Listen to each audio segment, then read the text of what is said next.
হয়, আজি আপোনালোকে চবে দেখিবলৈ পাইছে যে অসমৰ লগতে বিভিন্ন ৰাজ্যত বা গোটেই ভাৰতবৰ্ষত যি উৎকট গৰম, এই উৎকট গৰমত মানুহে বাহিৰত ওলাবলৈ ভয় খাইছে।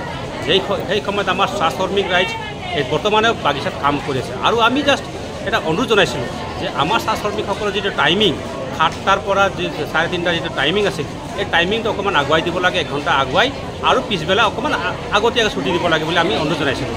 আৰু সেই অনুসৰি মাননীয় শ্ৰম মন্ত্ৰী মহোদয়ৰ নিৰ্দেশ মতে শ্ৰম বিভাগেও এটা নিৰ্দেশনা জাৰি কৰিছিল 6টাৰ পৰা দুপৰীয়া 2টালৈকে। কিন্তু আমি দেখিবলৈ পালোঁ ঘঁহিয়াৰী চাহ বাগিচাই 6টাৰ পৰা কাম আৰম্ভ কৰাই কিন্তু 2:30 বজাত ওজন দিয়াই, যাৰ কাৰণে আমি প্ৰতিবাদ জনাইছিলোঁ। কিন্তু আজি আমি দেখিবলৈ পাইছোঁ আমাৰ শ্ৰমিক ৰাইজ 2-এজন শ্ৰমিক ৰাইজ 15 মিনিট লেটকৈ বাগিচাত ছেকশ্যনত উপস্থিত হোৱাৰ পিছত বাগিচাৰ মালিকে, বাগিচাৰ মেনেজাৰে তেওঁলোকক ধমকি দি বাগিচাৰ পৰা ঘূৰাই দিলে, যাৰ কাৰণে আজি এই গোটেই পৰিৱেশ সৃষ্টি এটা হৈছে।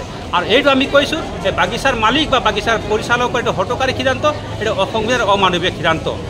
আৰু আমি এই তেখেতসকলে যে হঠকাৰী সিদ্ধান্তৰ বিৰুদ্ধে গৈ আজি আমি গোটেই শ্ৰমিক আজি আমি ওলাই আহি বাগিচাৰ পৰা ওলাই আহি আমি প্ৰতিবাদী কাৰ্যসূচীৰ জৰিয়তে তেওঁলোকক আমি সকীয়াই দিছোঁ।